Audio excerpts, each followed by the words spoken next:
Hello, everybody. Welcome back to the Loan Officer Wealth Podcast. Today, we are blessed to have Matt Gougé on the call with us. Hi, Matt. How are you?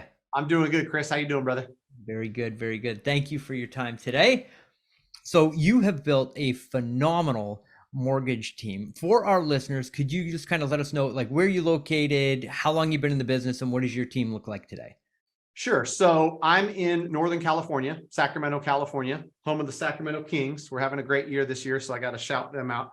And I'm coming up on about a decade in the mortgage industry. Spent 5 years in retail, 14 through 18, and then went over to the broker side of the business in 2018. So I think I submitted my first loan February 1st of 14. So I guess technically speaking, maybe I'm only 9 years in, but it feels like I've been in the mortgage industry for 5 decades. and for those that know, 30 years in an industry doesn't necessarily always, equate to somebody else's 9 years if I'm running 5 times as hard or 10 times as hard and doing 10 times as much. But nonetheless, 9 years in the industry. And like most loan officers, over time, my business has grown, the team has grown. And so, current as we speak, March of 23, I've got a small team here local who helps me with my production. And that's, for support staff that help with pre-approvals and operations and whatnot. And then I've got a loan officer down in Southern California who's on my team, a loan officer in Florida who's on my team, a loan officer in Nebraska who's on my team, a loan officer in New Jersey, because as a company, UMortgage, we're licensed in 44 states, and doing as much as I do on YouTube and across socials, I've got people that want to do business with us that are in Tennessee and Florida and Texas. And so when I made that move in the end of 21 over to UMortgage, it was to serve people across the country, really. And so the team has grown, and now it feels like there's a lot less borders, and that's just the world we live in, right? Yeah. I talk to loan officers or consumers all the time. Well, I'm in Texas and I'm in Florida, and things are a little bit different. We've got 350 loan officers across these 44 states currently. And so if I've got to learn something about homeowners insurance being more expensive in Florida because there are coastal, markets there, or surveys required in Texas, the team learns that, and we're able to, still offer high level service, even if, I'm not physically located there. That's amazing. And a phenomenal year last year. I believe you're like number 117 or something on the Scotsman's Guide. So Oh, congratulations on sweet. that. Yeah. Sweet. I'm hearing it here first, but it's great, because it's a measure of, in my mind, a lot less of like the number, but if you're serving people at a high level, you're going to do more business. And so for me, as I've grown, it's always been, how can I continue to serve people at a high level, even while we're growing at a rapid pace? And the interesting part for me is I'm in this phase of my career where I'm adding other loan officers. I'm trying to plug them into, systems and processes that I've built and help them double, triple, quadruple their business. And they have the same concerns I had, is they've worked so hard to build a great reputation in their market, and they care about that as much or more than production numbers and other things, even though the production follows great service and caring about your clients. And so I'm aligned with loan officers who are joining the team in that respect, where we've always got an eye for, like, how do we serve the consumer at a high level while we're growing? And it's easy to do when you're talking to 7 people. When you're talking to 70 or 700, things change. But from my team standpoint, and then from UMortgage as a whole standpoint, we're thinking about how to be scalable in a ton of areas without taking away the personal touch. And one thing that I heard, and I really love this saying, high tech and high touch, because it's so true in mortgage.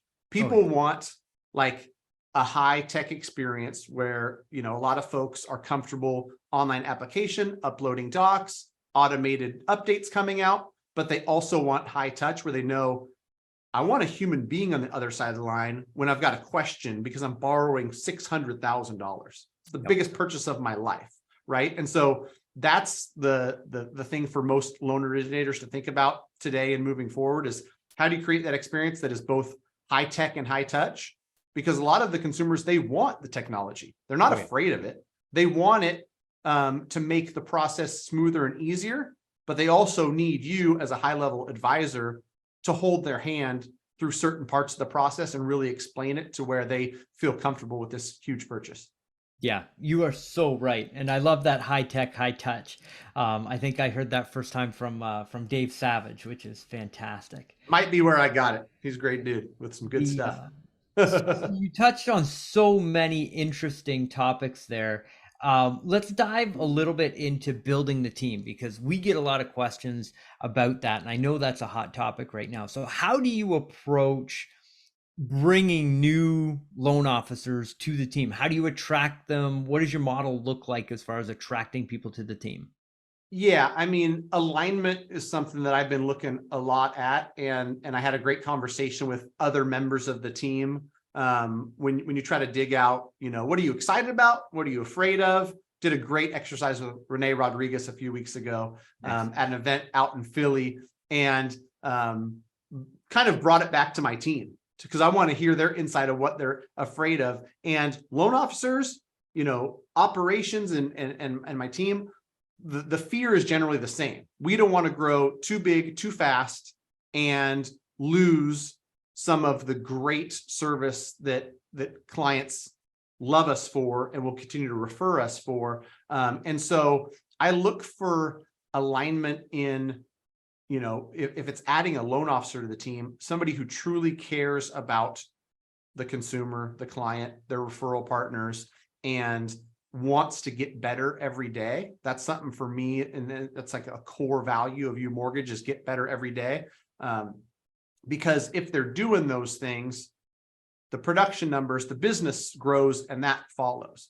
But we're in a constantly evolving and changing market, industry, world, right? Where Matt Ishbia said it this morning on their sales meeting at UWM. The stuff that was relevant 6 months ago might not be today.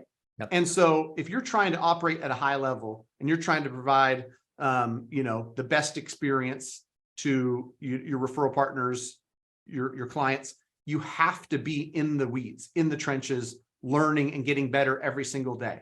I almost fell out of my chair when I was somewhere recently with a loan officer who's not brand new, a loan officer who's high level, who didn't know that FHA reduced their mortgage insurance premium. And I was blown away because I feel like if you're operating in this space, an environment that's more competitive than ever, and you're not spending an hour or two a day getting better, studying, learning, whether it's a conversation with colleagues, whether it's looking the stuff up online, whether it's following great podcasts like yours, like you have to stay up to date and fresh, because otherwise I don't want to go see a doctor who hasn't performed a shoulder surgery in 8 years, right? Like the guy could be in the industry for 40 years, but he's using technology and instruments from a decade ago. That's not what I want as the consumer. And similarly in the mortgage space, like you want somebody who can tell you 2-1 buy downs are a hot product now, and here's why.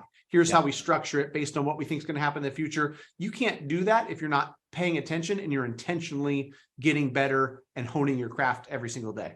Yeah, 100%. And I can totally see how that aligns and brings people to the brand because it's, that's a leadership model and that's what you need. Yeah. Now, you touched on another interesting hot topic that I know that people are going to want to dive into, and that's YouTube. You mentioned that you get leads from all over the country from YouTube marketing. So can you talk to us about when did you get started on YouTube and what's your strategy there? Yeah, that's a fun one. I love telling the story because it's proof that when I tell people be relentlessly consistent, I'm eating my own dog food, right? And so in 2014, when I was brand new and I was just getting started, it was the same mindset of how do I get better every single day? How do I learn? so that I show up with more confidence and more to offer as a value proposition to referral partners and clients. So as I was soaking up knowledge within my branch, other, industry folks, like you mentioned, Dave Savage, and there's a lot of people to follow that are really high level in the mortgage space. I wanted to find a way where it would click and it would actually set in for me. And so I really think I just had the idea of like, you know what, if I was going to record a video to talk about the exceptions on getting more than one FHA loan, because I just learned that on Tuesday, I'll spend 30 minutes on really figuring out and knowing it well enough to where I can speak on camera about it. And so I started videos literally at the beginning of my career, no microphone, my MacBook like camera. If you could look back at my YouTube videos from 2014, they're horrendous. But to me, it didn't matter. I was building a library of stuff that I could share with realtor partners. I was building a library of stuff I could share with consumers.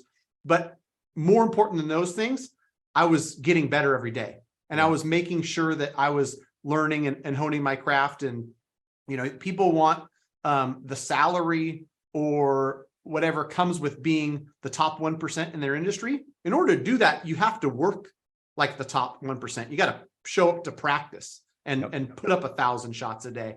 And so I started almost immediately. And the cool part is, Chris, is I really, truly didn't do it to get leads and to get business.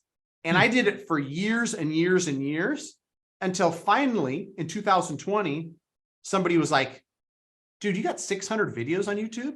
And I'm like, yeah. And this is a real estate agent who had just started getting some traction and business from YouTube. He's like, Matt, your stuff's actually pretty good. Put a thumbnail on there, because I had 0 thumbnails on any videos. Yep. Put a title that someone might actually search someday. Because I just put Mortgage Mondays episode 4, right? Like the title was not a searchable title. And all of a sudden in 2020, I went from a couple hundred subscribers to a couple thousand. And then over the last couple years, that's grown to 19,000 or so. And it blows my mind when I look at, hundreds of thousands of hours of views. And I think right now it's averaging 70 or 80,000 views a month on the channel, and 200 to 300 people a month are filling out a form saying, I'd like to work with your team, or I'd like to get pre-approved, or I'd like some information, which to me is really cool, because it wasn't always this way. It was always to add value to folks, but now it's like, hey, you've provided value and I learned something from you. I'm buying a house in Tennessee. I'd like to connect with you and your team. So it's become a really great lead generation magnet. I'm on Facebook, I'm on Instagram, I'm on TikTok, I'm on LinkedIn, I'm on all the places, right? Because that's one of those things where I tell people, you want to be where the consumer is, you want to be where, prospects that might be looking to use your service are. And so I'm across all of it. But one thing that me and you talked about a little bit offline is you can't stop there. That's right. And this is something that I actually, sorry about that. We'll clear that one. This is something that I actually learned some lessons over the last couple of years. We had the pandemic, we had people, especially in California, locked in and couldn't get face-to-face with real estate agent partners and all that. And so I was seeing exponential growth on all the online stuff. But I wasn't getting face-to-face with anybody. I probably picked up the phone a little bit less, because I thought to myself, if I pick up the phone and call one person, why don't I take this time to shoot a video and I could reach a couple thousand? Right. Well, the problem with that is that, for somebody to really like and trust you on a level where they're going to send you clients and get in this working relationship, whether it's realtor in you, whether it's CPA in you, financial advisor and the loan originator, there needs to be a little bit deeper level of a connection. And so I've gotten, especially in 2023, back to the basics of adding value one-on-one, doing real estate agent, seminars where there might be 8, 10, 12 real estate agents, where I'm pouring as much value as possible onto the smaller group, because, that's where business really explodes, to be quite honest, right? Because there's plenty of folks that they've watched 14 hours of Matt the Mortgage Guy videos on YouTube. They like us, they trust us. Where do we go?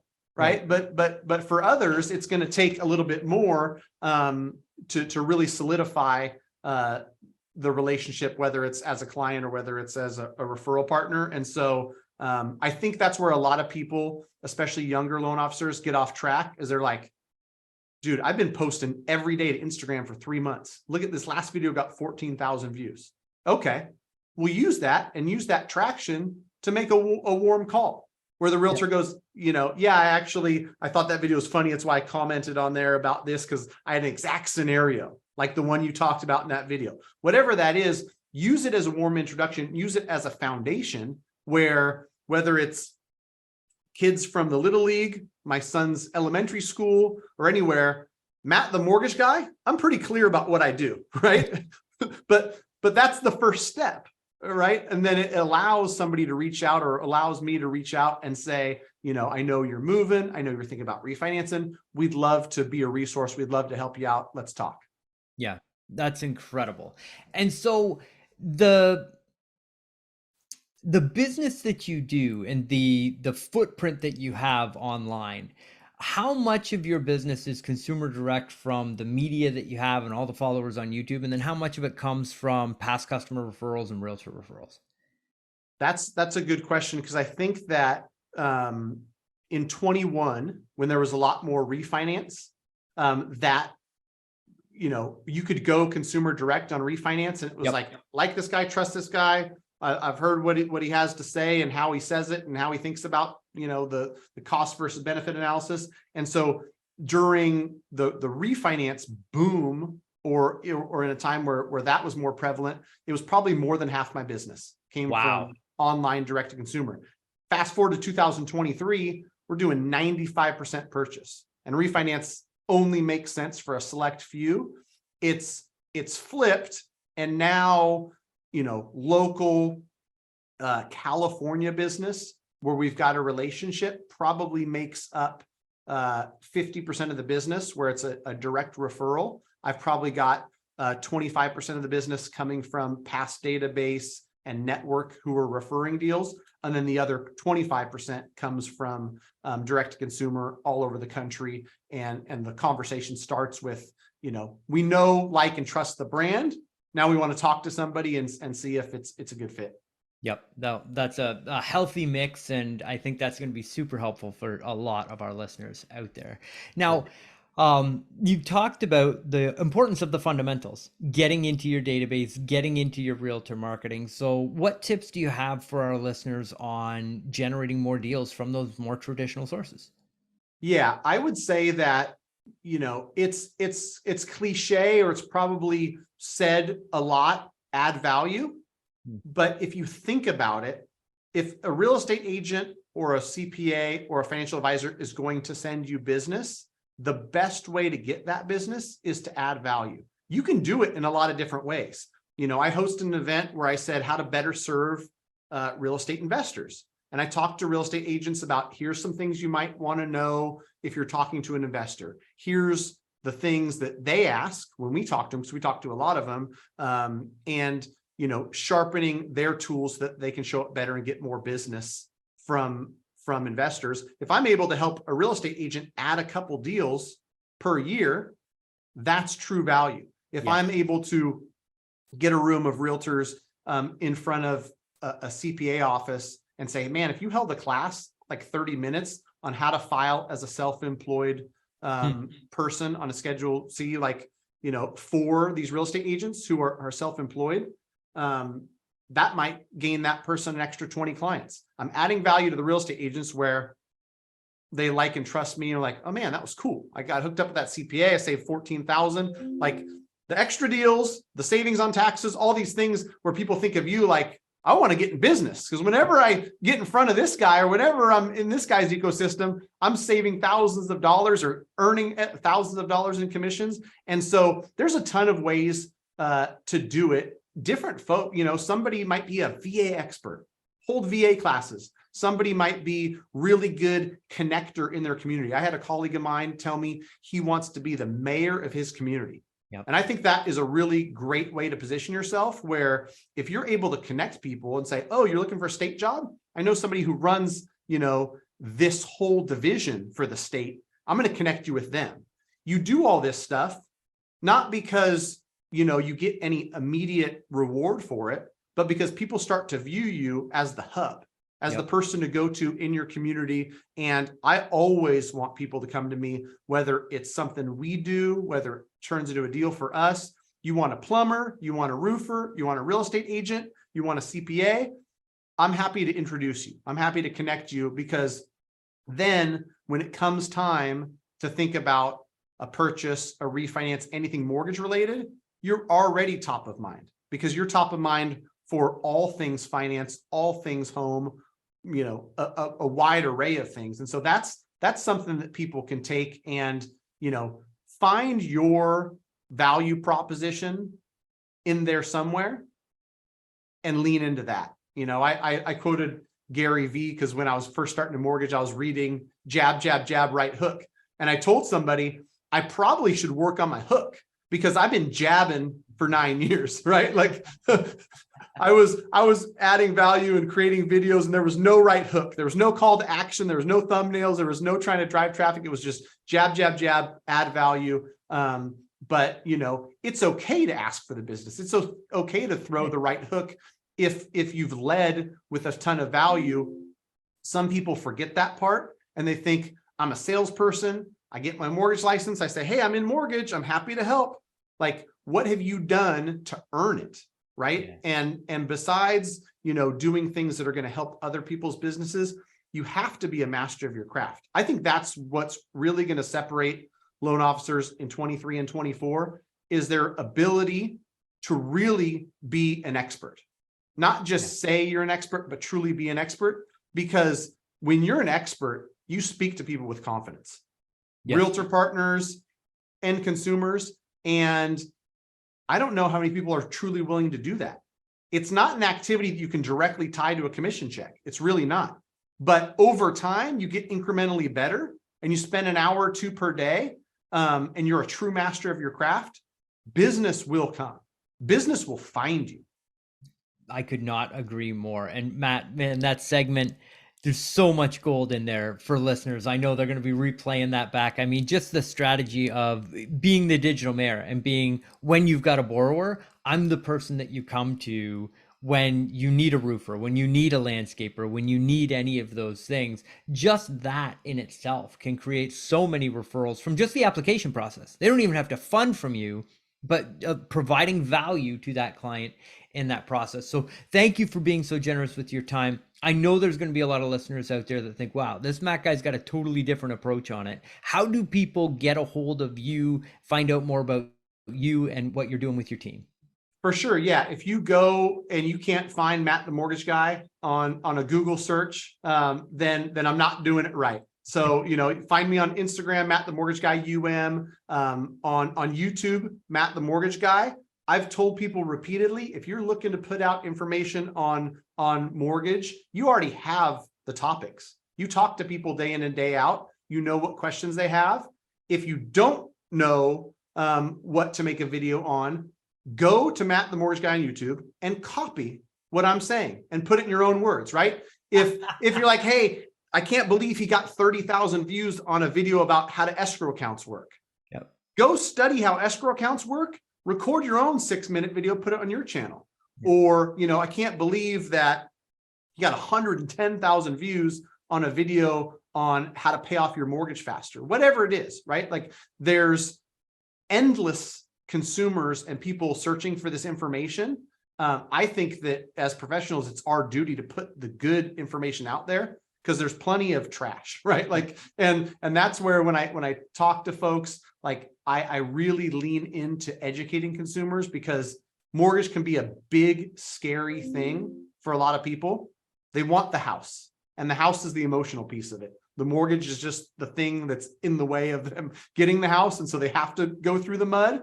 But it doesn't have to be as big and scary of a thing as people make it. If you can boil it down to simple words, and really make it digestible for people, that's where you get true buy-in. from the consumer. So more and more, I'm leaning into empowering people through education. That is amazing. Well, everybody online, that's Matt the Mortgage Guy. Check the show notes. We'll have all of the links to all the information that you need. Don't forget to hit 5 stars on iTunes. If you're seeing this on social, make sure you hit us with a like and a comment on what you enjoyed the most about today's episode. And Matt, thank you again for being here. Thanks, Chris.